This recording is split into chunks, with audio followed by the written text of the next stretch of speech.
We're entering the third part of the After Hours Till Dawn trilogy, the question mark portion, if you will. I wanted to sit down and kind of talk about all of the lore that surrounds the first trilogy, like where it all began, where it all started. We're starting from the very beginning. Any songs it samples, any references it makes, and break down its meaning in general in what will probably be like a several part series because there's just so much to cover. I'm going to try and keep it short and sweet. House of Balloons is the first mixtape in what eventually became Trilogy. It was released 3 different times. The first time on March 21st, 2011. The second time when Trilogy was released November 13th, 2012, and then the third time released as it was originally the first time 10 years later on March 21st, 2021. All 3 mixtapes, House of Balloons, Thursday, and Echoes of Silence, were released originally with 9 songs, and then when they were released as Trilogy, there was a 10th song added to each part, so it has 30 songs in total. The Weeknd said in an interview in 2013, House of Balloons is the most important for me because I spent the most time on it. I didn't have a deadline for that. As soon as I put House of Balloons out, I let the world know I'm coming out with 2 more albums this year, so I had my own little deadline. Before House of Balloons, it was all freedom. So House of Balloons isn't just a state of mind, it's a real place. It was a house that he and his friends lived in Toronto after he dropped out of school. Tesfaye says 65 Spencer, a 1-bedroom house in an up-and-coming Toronto neighborhood called Parkdale, inspired the title House of Balloons. We'd throw these shitty parties and have girls over, and we'd try to make it celebratory, so we'd have balloons. It's literally as simple as that. It was amazing, Tesfaye says. No parents, we can do what we want, stay up as late as we want, like literally for days. The impact of this mixtape on music is well put by what I found in a Wikipedia article, but I got a Rolling Stone article to back it up as well. Wikipedia says it's widely regarded as a major influence on contemporary R&B music, being credited for pioneering alternative R&B. And Rolling Stone says, for a time after House of Balloons, many artists from Usher to Rihanna found inspiration in The Weeknd. And someone else who had their finger on the pulse of The Weeknd's neck was Drake, who ended up with a handful of songs written by The Weeknd on his album Take Care. Even Taylor Swift herself has expressed her love for The Weeknd. He said to Rolling Stone, "She actually schooled me on my own shit. She was like, I've been listening to The Morning from House of Balloons for years. It's one of my favorite songs ever." He says, I mean, she might have just Googled it, but it seemed genuine. For context, she was telling him this at the Grammys where Sam Smith had just like sweep the nation, sweep the Grammys. This was that time. That's when he met her. Overall vibe of House of Balloons project and Trilogy as a whole is very much pills, pain, shame, serotonin, and danger, according to Rolling Stone. Just for context, at this time, when he's putting out this music, all the mixtapes were released onto his website for free. So the only time that they started making money was when they were released as Trilogy in 2012. During this time, he was not taking interviews, and there was an air of mystery about him.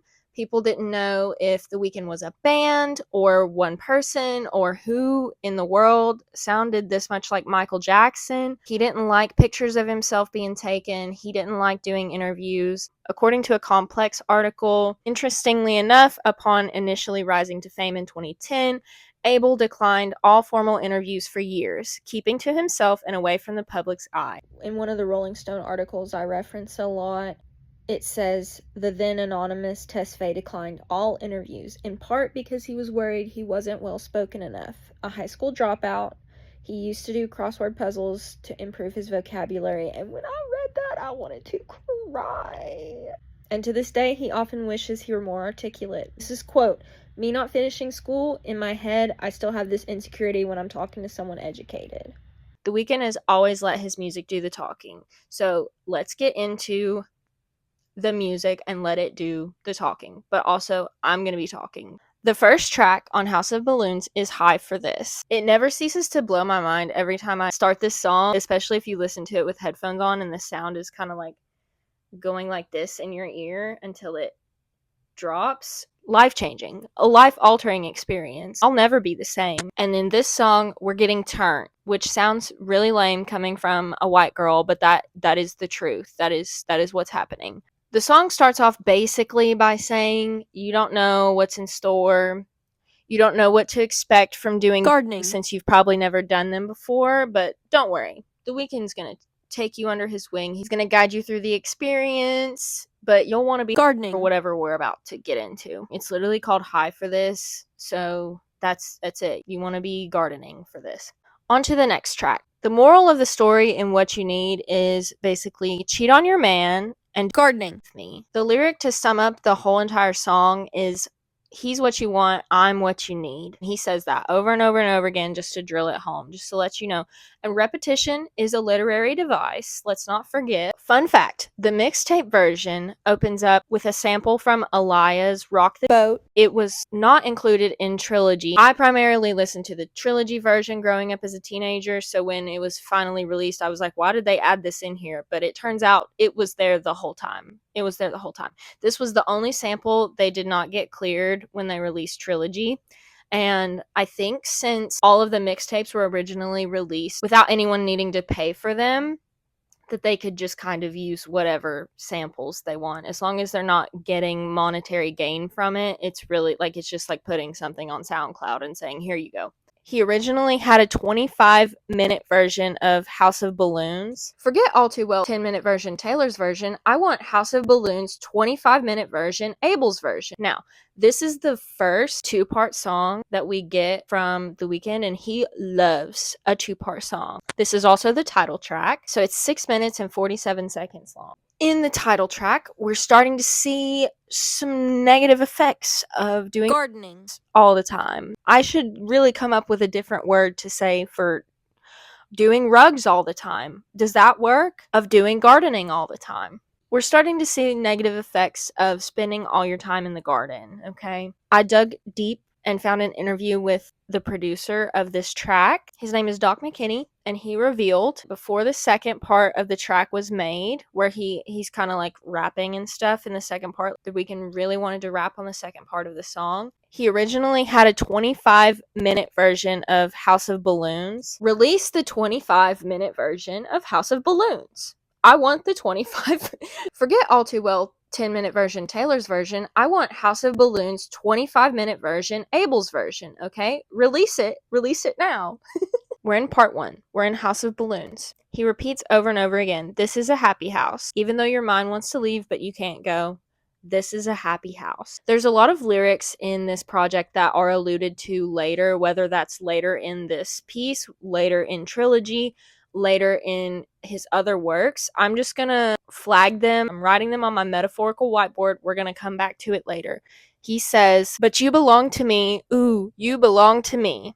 I'm putting that on my whiteboard. It's important for later. The first part of House of Balloons is based on a sample. It's built around Susie and the Banshees. I'm butchering that. Susie and the Banshees' 1980s single, Happy House, and lyrically attempts to convince someone that everything is fine in his happy house. I'm making a playlist of all the songs that have ever been sampled. I'm just right now on House of Balloons. Now we're into part 2 of House of Balloons. We're into the glass tables. Now, growing up as a teenager, I would just hear, we're in the 707. We're in the 707 now. I did not need to know what that meant. Intrinsically, I understood what he was trying to say, so I really did not need to look into this any further. But if you were curious, a 707 is a glass table made by Boeing.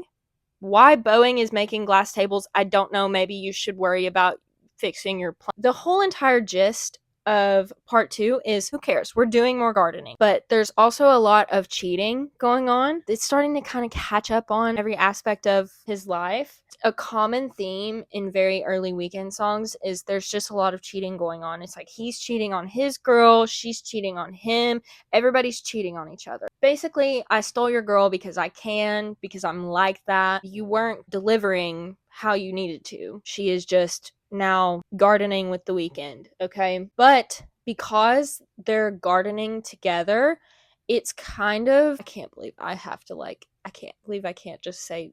Also, I gave her a tomato from my garden. That probably has something to do with why she wants to hang out with me all the time.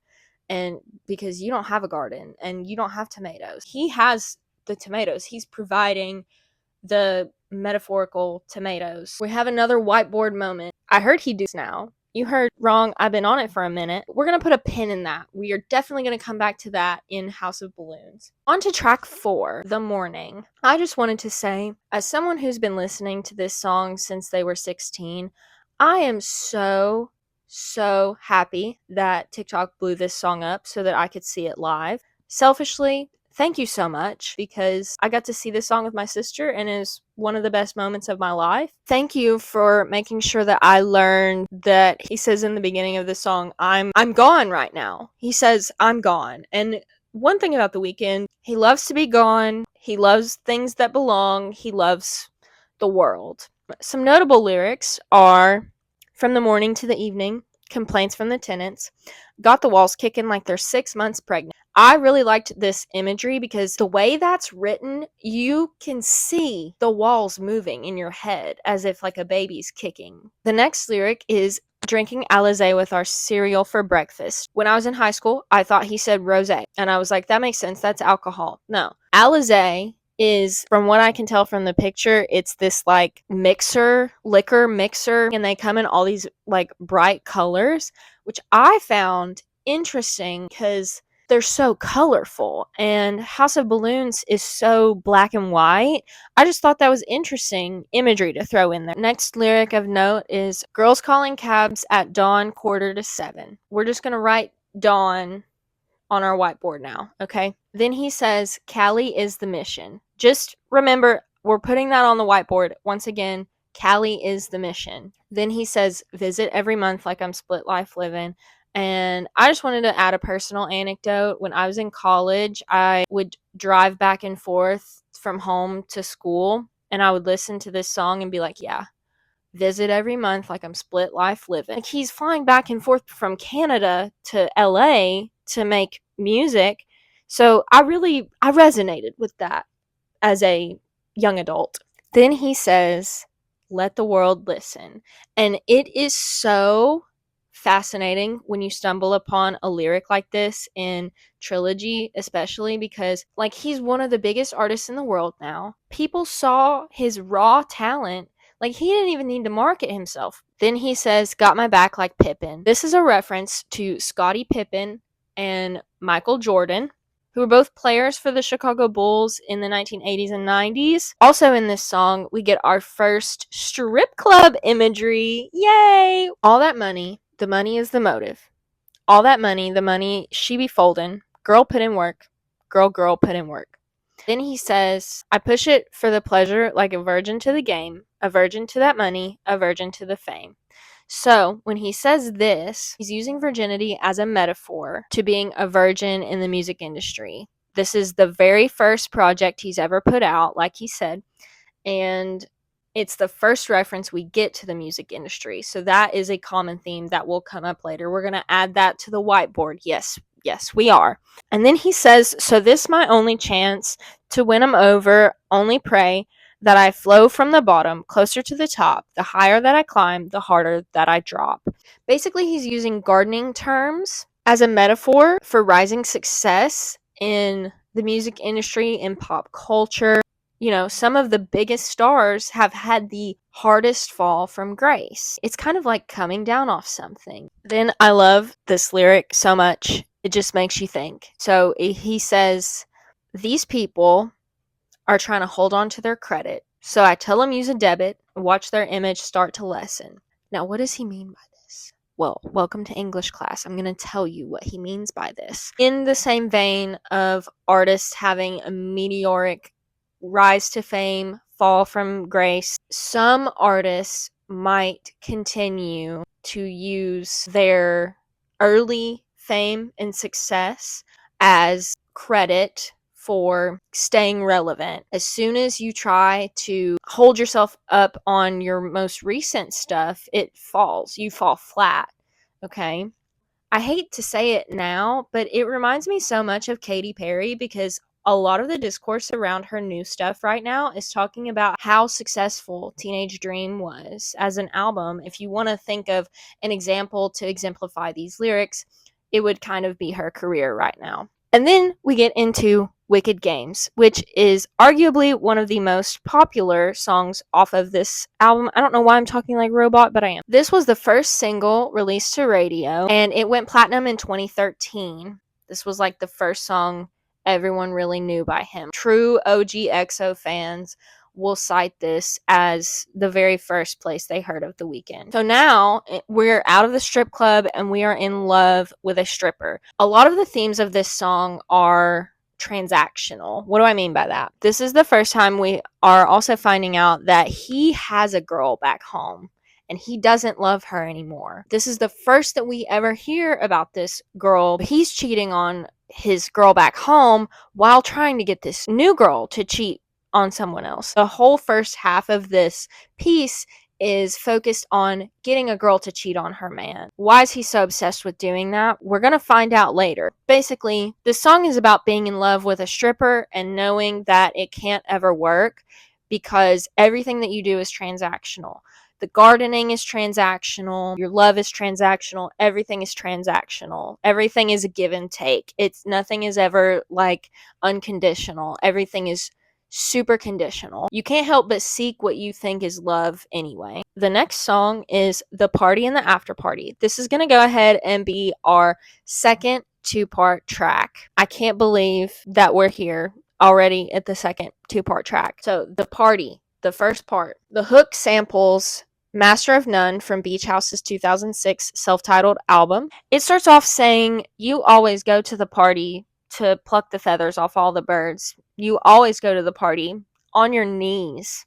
I would not beg you, please." That's how the song starts out. That's what the sample is. I think I'm missing a sample. I might need to go back and add one in. Then he says, "You're a big girl and it's your world." Second mention of the word world, we're going to go ahead and put a tally next to world. That's 2 for world. Then he says, "Everybody wants you. You can have them all, but I got what you need," which is a reference to What You Need.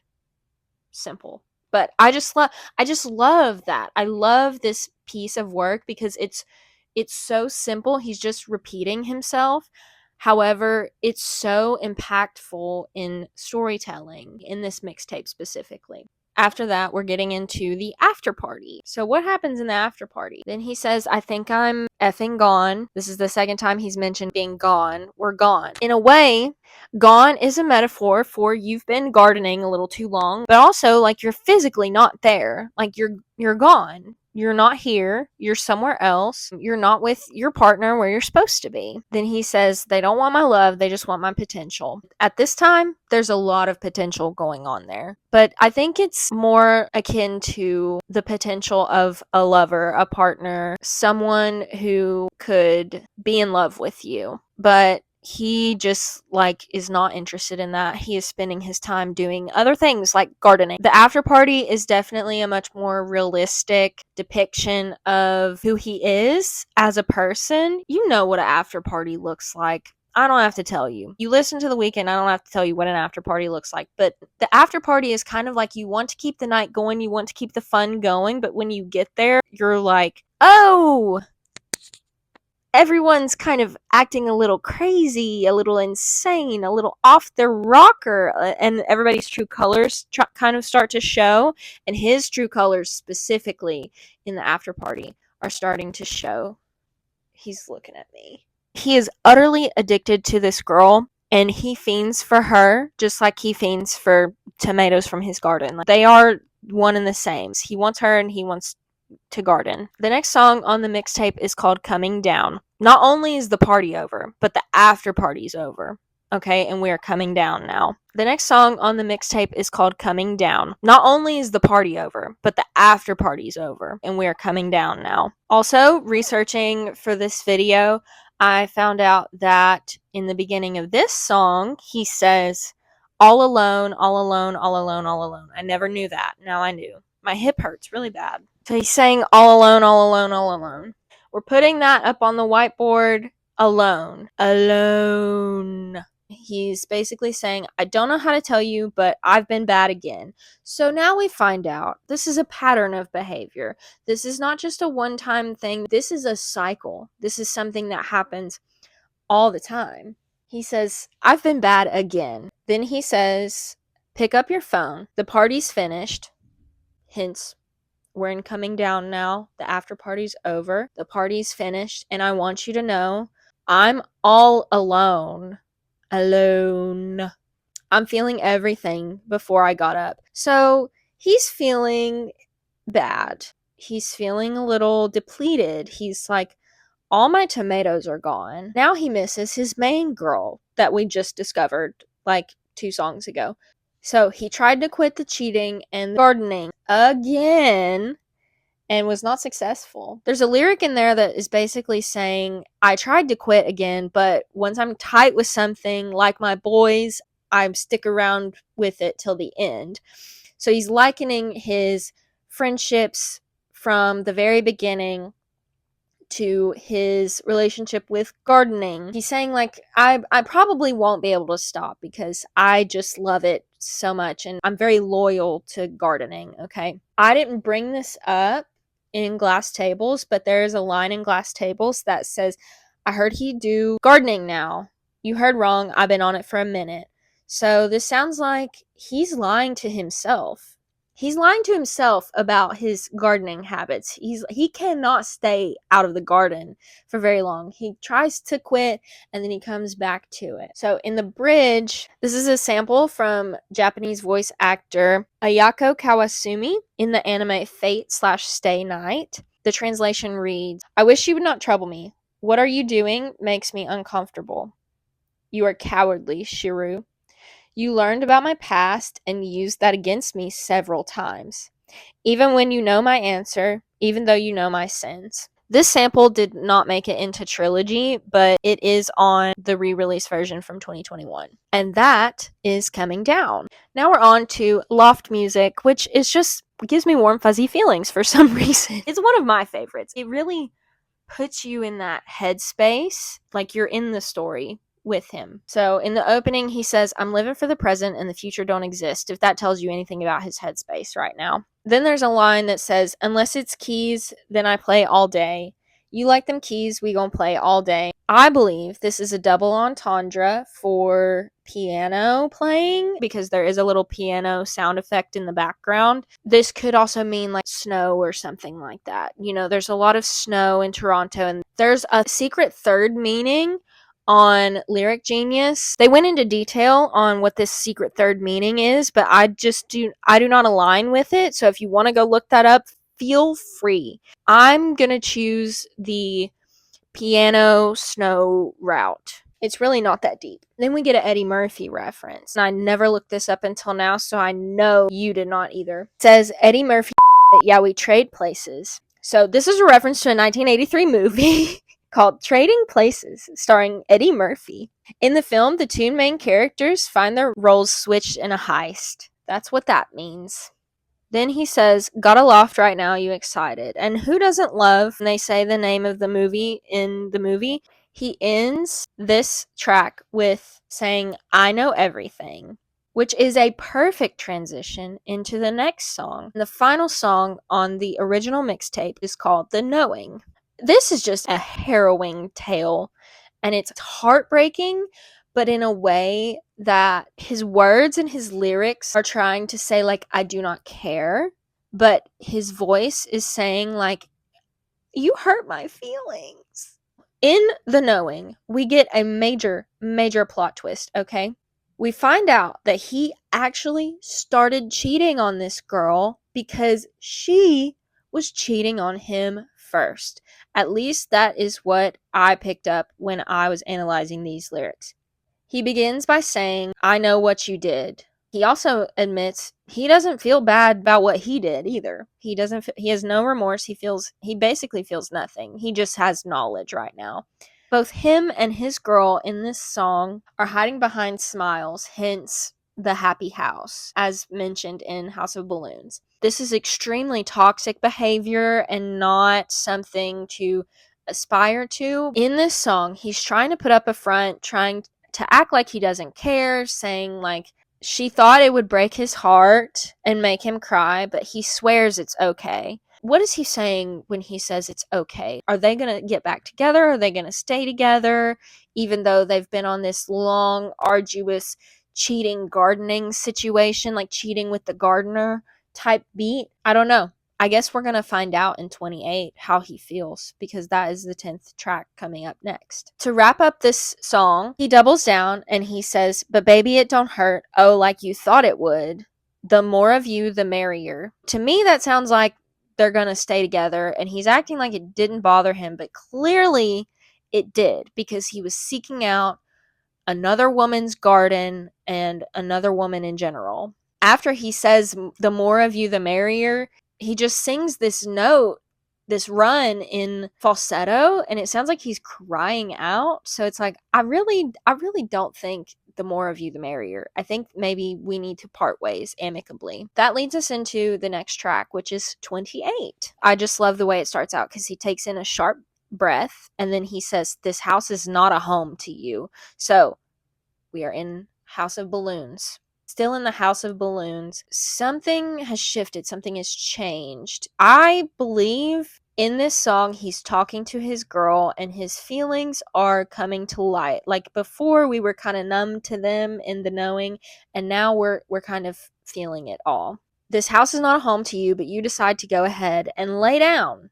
Lay down. He goes on to say he didn't know this girl was capable of such indifference and just also not caring that he's been running around town cheating on her.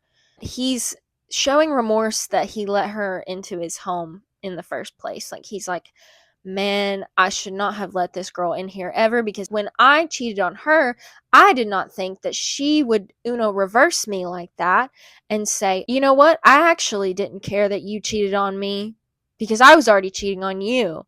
And so I guess we're not going to break up." And I think that's where this is coming from. So I have went ahead and put the entire second and third verse in here. So I'm just going to read those to you right now. "Hey there, lonely girl." We're going to bold and underline lonely girl. Come back to that in the next couple projects. "Did you have to tell your friends about the way I got you screaming my name? Did you have to tell the world?" Hey, there's the world again. We're going to go ahead and give the world another tally. "Now your girls all want to girl, you could have been the one. Gotta change my number twice a month when you could have simply kept it on the down low." So this girl is going around town running her mouth. You're lying to me if you don't scream these lyrics in your car. So this girl is running around town running her mouth saying, "I'm with the Weeknd. I'm with the Weeknd now. I'm with the Weeknd and I'm in his house." Verse 3 is, "Baby, if I knew you'd be living in my sheets, I wouldn't have shown you any love. I would have left you in the club saying you don't belong." And that just, ooh, after all of this belong imagery we've had, we talk about belonging a lot on this record, on this mixtape. Now she doesn't belong. You keep saying there's no one and there's nowhere to go. But who keeps calling on your phone? So guess what?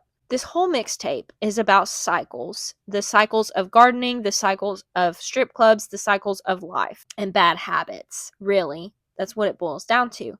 We must be on like the second girl who ended up being a main girl, and he finds out the second girl was cheating on him, just like he cheated on the first one. Everybody's just cheating on each other. He's saying, I wouldn't have shown you any love. I would have left you in the club. That tells me he found her at the club. She's telling him she doesn't belong anywhere. She's saying she has nowhere to go but this house. And then he says, but who keeps calling on your phone? He says, I'm so wrong, I'm so wrong, I'm so wrong. And this is the first time we see him really show remorse is in this song. Like he finally feels bad about what he's doing and what's going on. But it's not for the right reasons. He feels bad because she did actually hurt his feelings, contrary to what we thought in the previous song. But he doesn't feel bad for what he did to her. He just feels bad that he let this girl into his life because she has reversed him. That is where we end 28. So stay tuned. I'm gonna have Thursday. I exist only on Thursday. Okay. I'm gonna have Thursday come out probably on Thursday.